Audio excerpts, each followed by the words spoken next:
नमस्ते दोस्तों। आज की रात हम एक नई कहानी सुनने जा रहे हैं। कहानी का नाम है अनजाने रास्तों का आश्रय। ये कोई साधारण कहानी नहीं, ये भरोसे की, सादगी की और उस दीपक की कहानी है जो अजनबी राहों पर भटके यात्री को अपना घर दे देता है।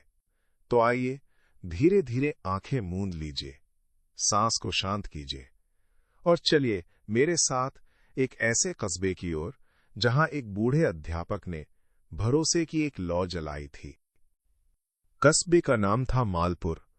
न बहुत बड़ा, न बहुत छोटा, साधारण गलियां, मिट्टी की खुशबू, पीपल के नीचे लगी चाय की दुकान और शाम को मंदिर की घंटियों की ध्वनि। यहीं रहते थे हरि बाबू, 70 वर्ष के एक पुराने अध्यापक जिन्होंने 40 साल तक बच्चों को पढ़ाया। कभी गणित, कभी हिंदी, पर असली शिक्षा हमेशा इंसानियत की दी। उनकी चाल धीमी थी, लेकिन मुस्कान उजली, चेहरा झुर्रियों से भरा, फिर भी आंखों में चमक, जैसे अब भी हर बच्चे का भविष्य देख सकते हों। हरि बाबू की पत्नी कई वर्ष पहले गुजर चुकी थीं। बेटे बेटी अपनी जिंदगी में दूर चले गए।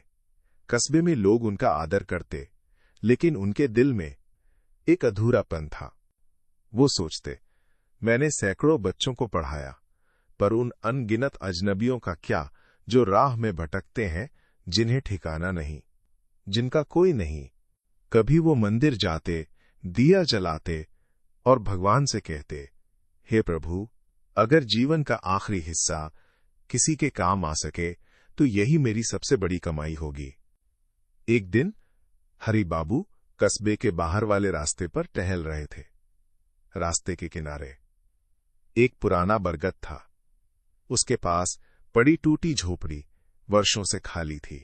हरि बाबू रुक गए, मिट्टी को छुआ, पत्तों की सरसराहट सुनी और मन में एक विचार उठा, क्यों न यहीं एक छोटा सा आश्रय बना दूं, जहां राहगीर रुक सके, भूखे को रोटी मिले, थके को बिस्तर और टूटे दिल को सुकून।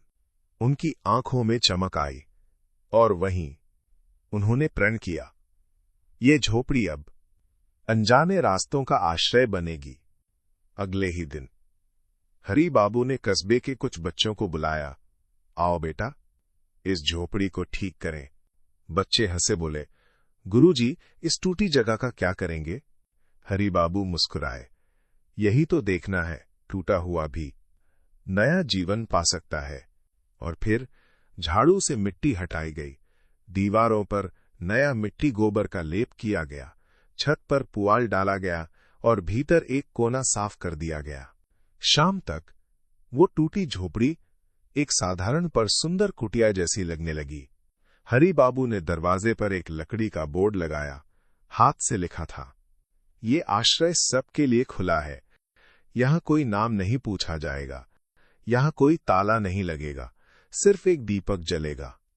लोग पढ़ते, कुछ मुस्कुराते, कुछ ताज्जुब करते। आजकल के जमाने में बिना ताले का आश्रय। लेकिन हरि बाबू बस कहते, भरोसा अगर टूट भी जाए तो उसे फिर से जगाना ही असली काम है। उस शाम हरि बाबू ने कुटिया के बाहर एक पुराना मिट्टी का दिया रखा, तेल डाला, बाती सुलगाई, धीमी लौ अंधेरे में टिमटिमाई और राहगीरों को इशारा दिया कि ये जगह किसी का इंतजार कर रही है। हरि बाबू बैठ गए, दिए की लौ को निहारते हुए, जैसे कह रहे हों, अब जो भी आएगा खाली हाथ नहीं जाएगा। रात ढल चुकी थी, आसमान पर सितारे खिल रहे थे और कुटिया के पास कदमों की आहट सुनाई दी। एक दुबला पतला लड़का, उम्र मुश्किल से 14-15 साल, पैरों में टूटी चप्पलें, कंधे पर फटी थैली। वो धीरे धीरे लौ के पास आया, रुक गया। डर और थकान उसकी आंखों में थी।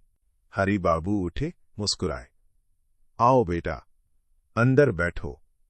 लड़का हिचकिचाया, मैं अजनबी हूं। हरि बाबू ने कहा, यह आश्रय अजनबियों के लिए ही है। कुटिया में मिट्टी की खाट पर हरि बाबू ने एक चादर बिछा दी, रसोई से रोटियां और नमक लाए, लड़के के हाथ में रख दिया। लड़के की आंखें भर आईं। वो बोला, मैं 3 दिन से भूखा हूं। हरि बाबू ने उसके सिर पर हाथ फेरा, अब चैन से खा लो, फिर सो जाना। दिए की लौ उस रात जैसे थोड़ी और उज्जवल हो गई थी। सुबह हुई, पंछियों की आवाज गूंजी। लड़का खाट पर बैठा था, चेहरे पर संतोष। हरि बाबू ने पूछा, कहां से आए हो बेटा? वह बोला, मैं घर से भागा हूं, पढ़ना चाहता था, पर पिताजी ने कहा मजदूरी करो। मैंने सोचा दुनिया देख लूं। हरि बाबू ने गहरी सांस ली। बेटा, जीवन भागकर नहीं, रुककर बनता है। लड़के ने सिर झुका लिया, आंखों से आंसू टपके। हरि बाबू ने उसकी आंखों में देखा। इस आश्रय में अगर तुम चाहो, रोज एक नया पन्ना शुरू कर सकते हो। धीरे धीरे खबर फैलने लगी। हरि बाबू ने कस्बे के बाहर अजनबियों के लिए आश्रय बना दिया है। कुछ लोग बोले, बहुत अच्छा काम है। कुछ ने कहा, जमाना खराब है, कोई गलत आदमी आया तो। हरि बाबू मुस्कुराते, अगर दरवाजे बंद कर दूं तो अच्छा आदमी भी अंदर नहीं आएगा। शाम आई। हरि बाबू ने फिर दिया जलाया और वही लड़का खाट के पास बैठा रहा। अब उसकी आंखों में डर कम था, जैसे पहली बार उसे लगा हो कि ये दुनिया इतनी कठोर नहीं है। दिए की लौ उस रात 2 आत्माओं को जोड़ रही थी, एक बूढ़े अध्यापक को और एक भटके हुए लड़के को। कुछ दिन बीते, आश्रय अब कस्बे का हिस्सा बन चुका था। हर शाम वही दीपक जलता और राहगीरों को आमंत्रित करता। लोग धीरे धीरे समझने लगे कि ये जगह किसी चमत्कार से कम नहीं। यहां भूखा बैठकर जाता नहीं, थका हुआ बिना सोए नहीं लौटता। हरि बाबू हर रात कहते, दिए की लौ सिर्फ रोशनी नहीं, ये भरोसे का संकेत है। एक बरसाती शाम थी, बादल गरज रहे थे, हवा तेज थी और कुटिया का दीपक बारिश से बचते बचते फिर भी टिमटिमा रहा था। तभी एक छाया कुटिया की ओर बढ़ी। एक औरत साड़ी का पल्लू सिर पर डाले, हाथ में एक छोटा गठरी, आंखों में थकान, चेहरे पर उदासी का बोझ। हरि बाबू ने उसे देखा, धीरे से कहा, आइए बहन, अंदर बैठ जाइए। वो झिझकी बोली, मैं कहां रुकूं, मैं अजनबी हूं। हरि बाबू मुस्कुराए, ये आश्रय अजनबियों के लिए ही है। औरत चुपचाप खाट पर बैठ गई, उसकी आंखें भीग चुकी थीं। हरि बाबू ने धीरे से पूछा, बहन, कहां से आई हो? उसने जवाब दिया, मेरा नाम सीता है। पति 5 साल पहले गुजर गए, बच्चे नहीं।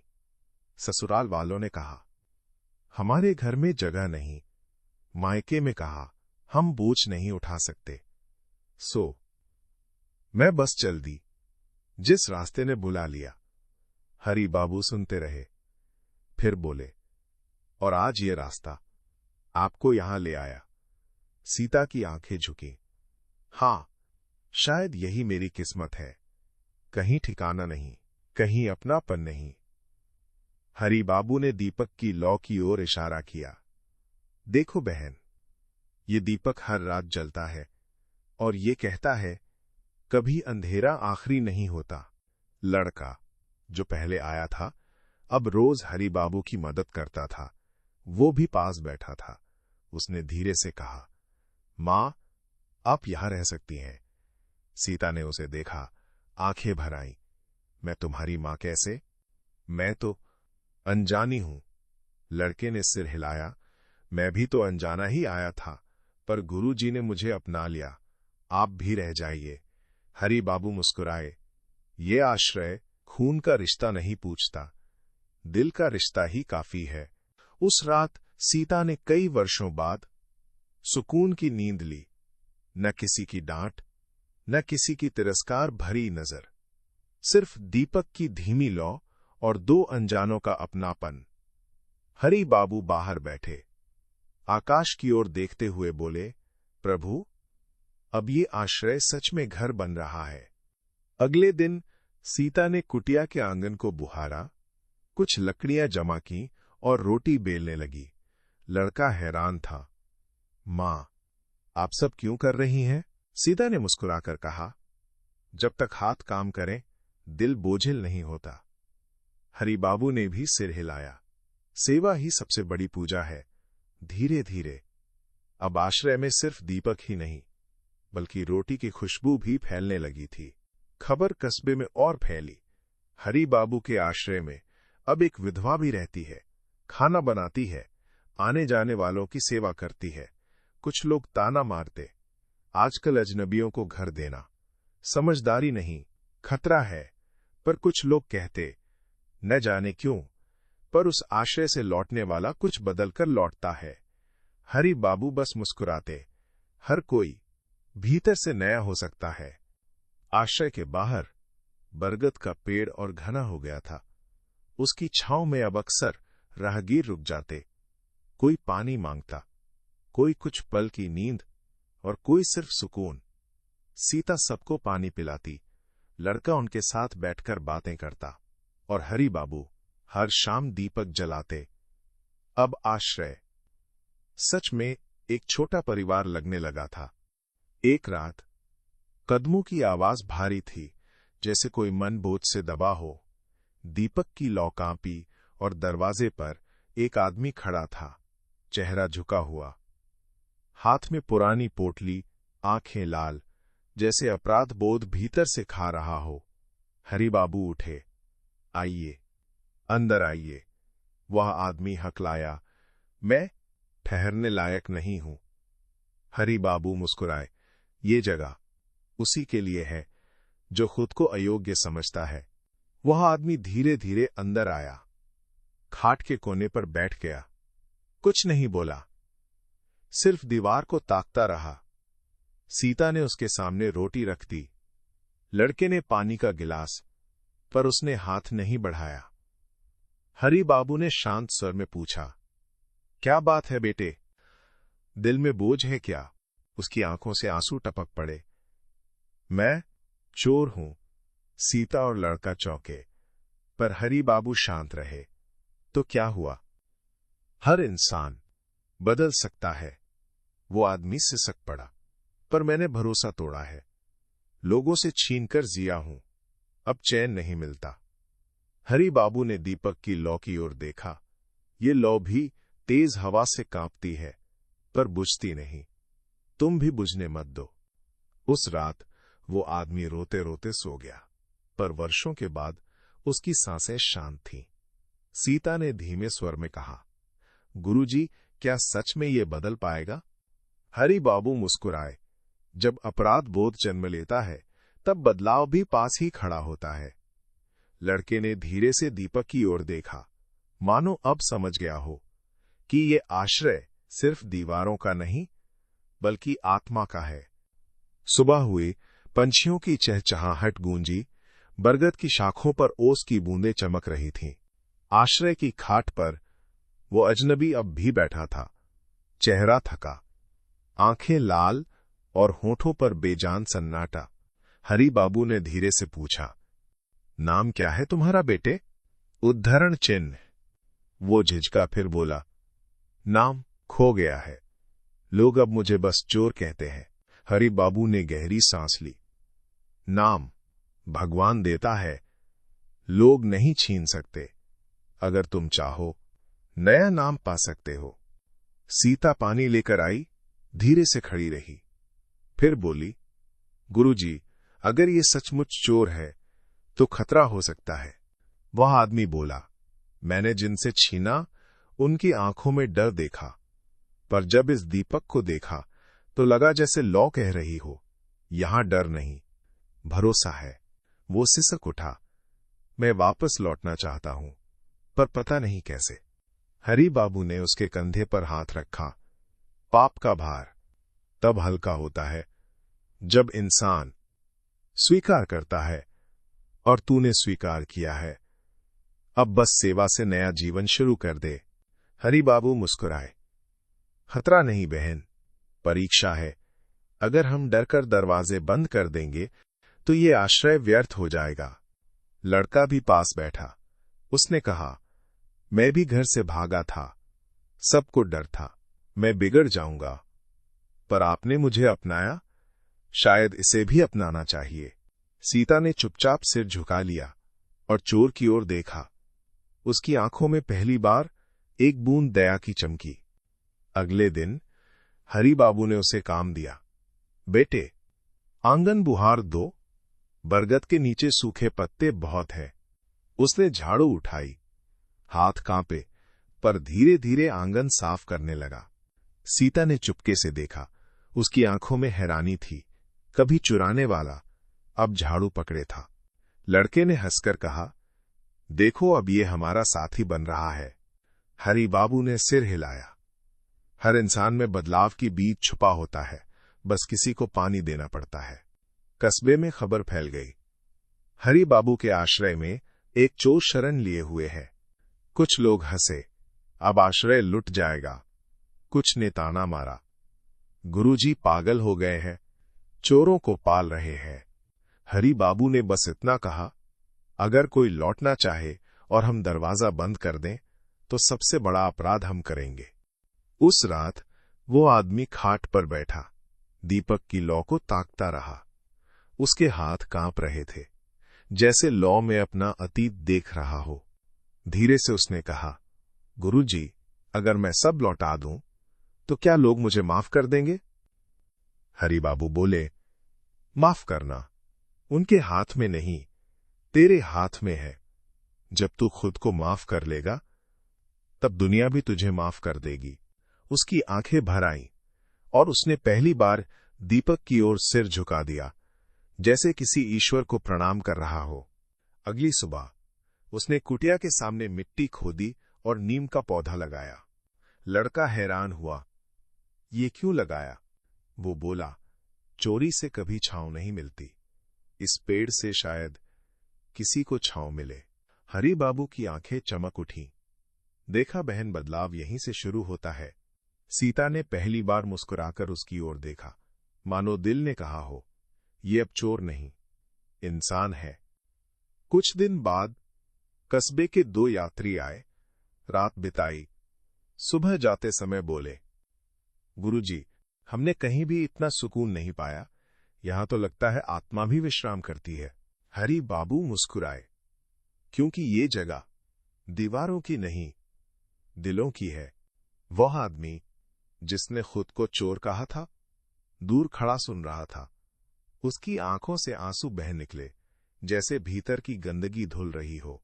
एक शाम कस्बे से एक बुजुर्ग यात्री आया। पांव में चोट थी, चलने में तकलीफ थी। हरि बाबू ने खाट पर बिठाया। सीता ने पानी दिया, लड़के ने चादर ओढ़ाई, और वो आदमी जिसने चोरी की थी, झुककर बुजुर्ग के पांव धोने लगा। धीरे धीरे पट्टी बांधी। बुजुर्ग की आंखें भीग गईं। बेटा, तू कौन है? वह बोला, पहले चोर था, अब सेवक हूं। हरि बाबू ने दिए की लौ की ओर देखा और मन ही मन कहा, प्रभु, यही है सच्ची पूजा। अगली सुबह लड़के ने मासूमियत से कहा, गुरुजी, अब इसे चोर मत कहिए, इसका नया नाम होना चाहिए। हरि बाबू ने मुस्कुराकर कहा, नाम वही होता है जो दिल को उजाला दे। सीता ने धीरे से कहा, तो इसे दीपक कह दीजिए, क्योंकि ये अब लौ की तरह अंधेरे को मिटा रहा है। हरि बाबू ने सिर हिलाया, आज से इसका नाम दीपक है। वह आदमी रो पड़ा, लेकिन रोने में अब दर्द नहीं था, सिर्फ कृतज्ञता थी।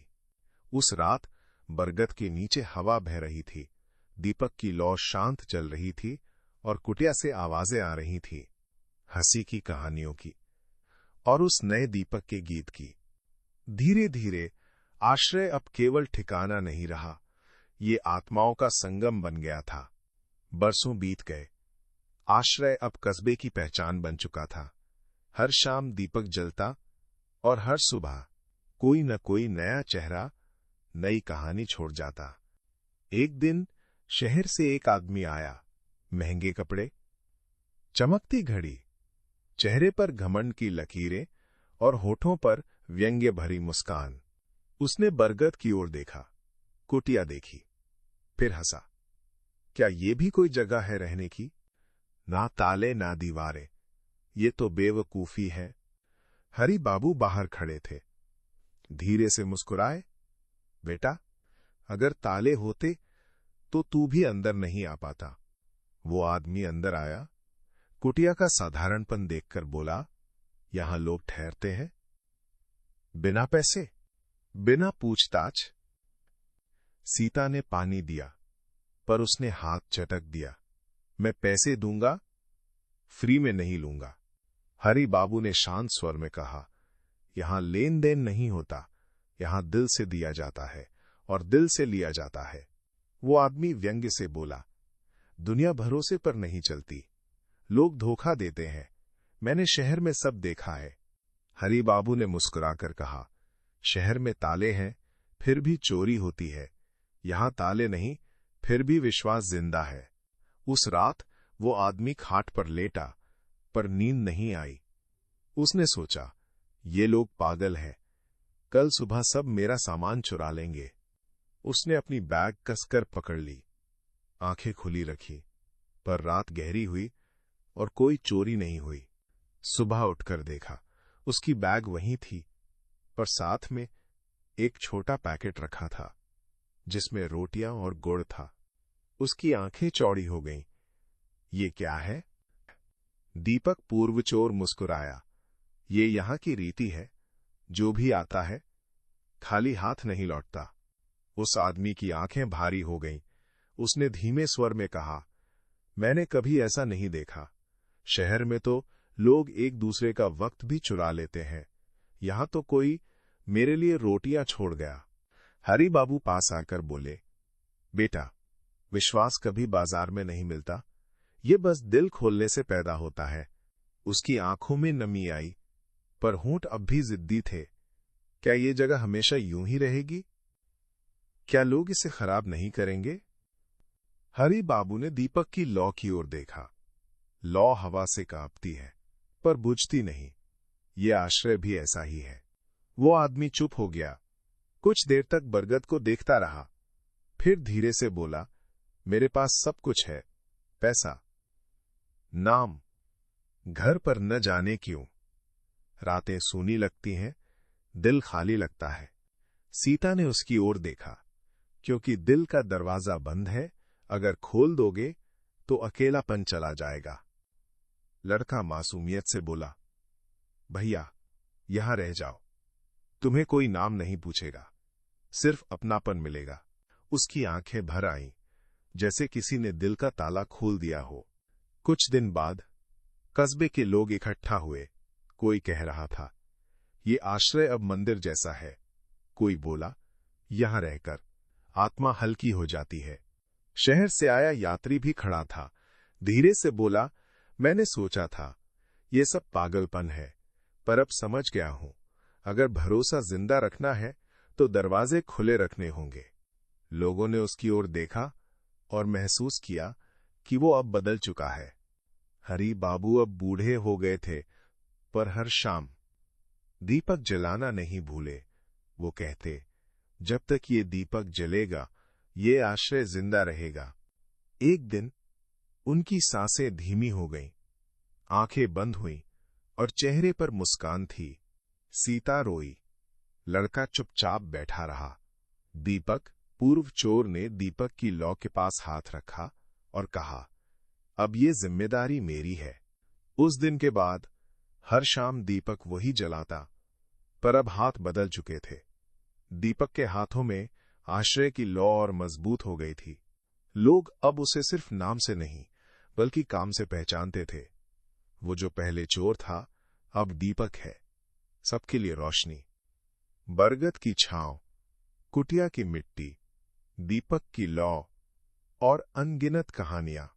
राहगीर आते, कुछ पल ठहरते, आंखों में नमी लिए, दिल में उजाला लिए, फिर आगे बढ़ जाते। कस्बे के लोग कहते, ये आश्रय अब सिर्फ जगह नहीं, ये एक विचार है जहां कोई भी खुद को नया पा सकता है। और हर रात दीपक की लौ फुसफुसाती, ये आश्रय अनजाने रास्तों का है, पर यहां हर कोई अपना